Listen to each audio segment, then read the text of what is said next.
Welcome to Bhagyalakshmi kitchen. ఏమండి, ఈరోజు మనము టమాటా పచ్చడి, నిల్వ పచ్చడి చేసుకునే విధానం చూద్దామండి. ఏమండి, నేను ఇప్పుడు ఒక 3 కేజీలు టమాటాలు తీసుకున్నానండి. 3 కేజీల టమాటాలు అండి శుభ్రంగా కడిగి తుడవాలండి. తడి ఏ మాత్రం ఉండొద్దు, తడి లేకుండా తుడుచుకోనండి. ఇవి ఇలా తీయాలండి. చూడండి, ఈ తొడుమ మధ్యలో ఉంచొద్దండి, ఇలా తీసేయాలి. లేకుంటే అండి ఇలా కూడా కడిగేసుకొని ఇలా కట్ చేసుకోండి. ఇట్లా తీయొచ్చండి, దీన్ని ఇలా కూడా తీయొచ్చండి, ఇంకా బాగా నీట్గా ఉంటుందండి. ఇది కూడా లేకుండా తీయాలండి. తీస్తే మనకి తొందరగా ఎండుతుంది పచ్చడి.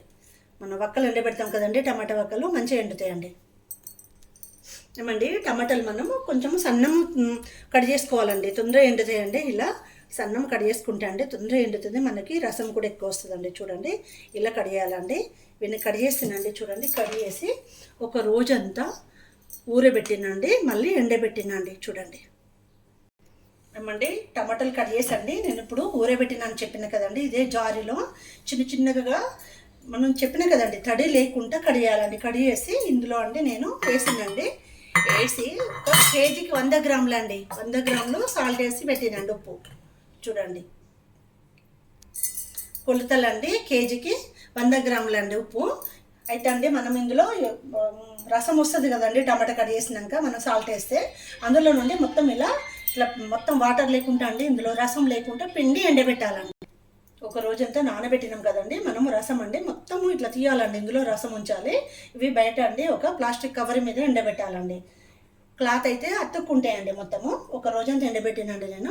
ఇవి తీసినాక అండి వెంటనే ఇందులో చింతపండు వేయాలండి. నేను ఒక 100 గ్రాములకు కొంచెం ఎక్కువ అండి, 100 గ్రాములు అనుకోండి, 100 గ్రాములు చింతపండు వేసినండి.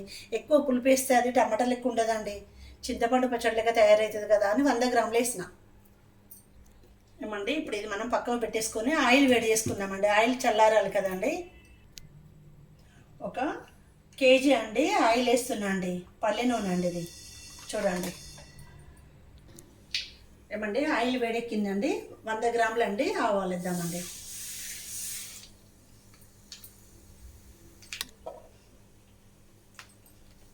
చూడండి, మనము ఎల్లిపాయలండి ఇలా కొంచెం కచ్చపెచ్చగా ఇట్లా మిక్సీ పెట్టినండి.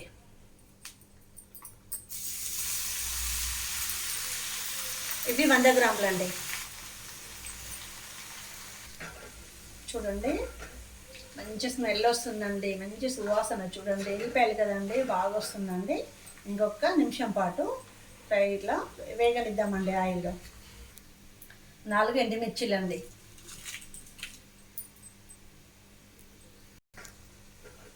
ఏమంటే ఇంగువ అండి ఒక టేబుల్ స్పూన్ వేస్తున్నాండి. చూడండి, ఇంకొక స్పూన్ కూడా వేసుకోవచ్చండి, అది మన ఇష్టం. బాగుంటుందండి, మంచి టేస్ట్ వస్తుంది, మంచి స్మెల్ కూడా వస్తుందండి.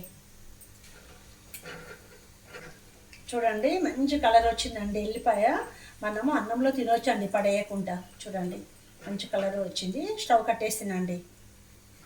వేంపిన మెంతి పిండి అండి ఒక టేబుల్ స్పూన్ వేస్తున్నాండి. ఇది ఆయిల్ వేస్తే మంచి స్మెల్ వస్తుందండి. ఒక టేబుల్ స్పూన్ సరిపోతుందండి, ఇంకా కావాలంటే ఒకటి వేసుకోవచ్చండి. ఇంకా ఒక సగం వేస్తున్నాండి, 1.5 అండి. ఏమండి, చూడండి, మన చింతపండు మనం జారిలో నానబెట్టినాం కదండి, అది తీస్తున్నాండి. చూడండి, మనము చింతపండు అండి 100 గ్రాములు కదండి. చింతపండు మన టమాటా రసంలో జారీలో వేసేటప్పుడు 2 టేబుల్ స్పూన్ల పసుపు వేసినండి. దీనికి గింజలు, చింత గింజలు కానీ, దీనికి నార ఉంటుంది కదండి, ఆ పీచు ఏం లేకుండా తీయాలండి. ఇలా శుభ్రంగా చేసి నానబెట్టి ఇప్పుడు దీన్ని మనము మిక్సీ పట్టుకోవచ్చు అండి, గ్రైండర్ చేసుకోవచ్చు. మనము మిక్సీ పడదామండి ఇప్పుడు. ఏమండి, కొంచెం ఇందులో చింతపండు ఉంది కదండి, కొంచెం టమాటా వేసుకుంటూ మెత్తగా చేసుకుందామండి. ఏమంటే మనది మిక్సీ పట్టడానికి కొంచెం మనకి అవసరం కాబట్టి మన టమాటా రసము ఇందులో వేస్తున్నాం అండి. మన జారీలో అండి మనము టమాటాలు ఒక రోజంతా నిల్వ పెట్టినాం కదండి, ఊరబెట్టినాయి, అదే రసం అండి ఇప్పుడు వేసింది. అంటే ఇప్పుడు మనము టమాటా మిక్సీ పెట్టినాం కదండి, మన టమాటా చింతపండు పచ్చడి మొత్తము. చూడండి, ఇందులో ఎంత బాగా వస్తుందండి. ఏమండి, మనము టమాటా ముక్కలు ఒక్కరోజు ఎండబెట్టినాం కదండి, టమాటా ఫ్లేవర్ సూపర్ వస్తుందండి. ఎంత బాగుందంటే మనం ఆయిల్ వేయకముందే మంచి స్మెల్ వస్తుందండి. ఏమంటే మనము కేజీకి 100 గ్రాములు సాల్ట్ వేసినాం కదండి ఉప్పు. మనం ఇప్పుడు కారపొడి అండి 150 గ్రాములు వేస్తున్నాండి కేజీకి. చూడండి మన ఇంట్లో పట్టించిందండి గిర్నీలో.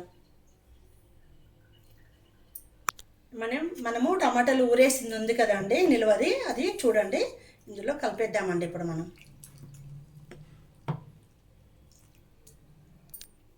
ఏమండి రసం మొత్తము మన జారీలో ఉన్నదంతా పోద్దామండి ఇందులో. ఏమండి ఆవపిండి 2 స్పూన్లు అండి.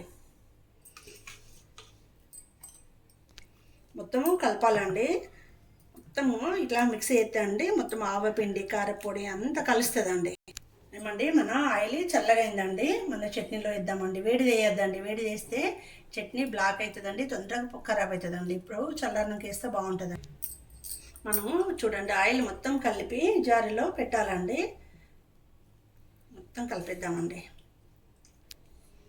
ఇలా మొత్తం కలిపేసుకోవాలండి. ఆయిల్ మొత్తము మన చట్నీకి పట్టాలి, అప్పుడే మంచి టేస్ట్ వస్తుందండి. ఏమండి ఆవాలండి మనము దొడ్డి తీసుకోవాలండి. చట్నీకి ఆవాలు మంచిగా కనిపిస్తాయండి, బాగుంటుంది చట్నీ. చూడండి ఆయిల్ మొత్తము చట్నీకి పట్టిందండి. మిగతా ఆయిల్ కూడా ఇంకా ఇందులో వేద్దామండి.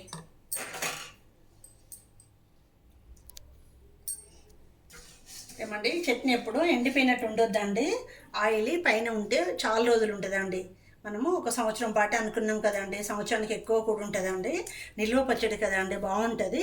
మనము టేస్ట్ చూసండి, మనకు సాల్ట్ తగ్గదు, కానీ తగ్గినాకనే వేసుకోవాలండి. వెంటనే సాల్ట్ మాత్రం వేసుకోవాలి. ఏమండి చాలా చాలా టేస్ట్గా ఉందండి మన చట్నీ, చాలా బాగుందండి. మీరు కూడా అండి ఇదే కొలతల ప్రకారం తప్పకుండా రెడీ చేయండి. ఏమండి మన వీడియోని లైక్ చేయండి, షేర్ చేయండి. థ్యాంక్ యూ అండి.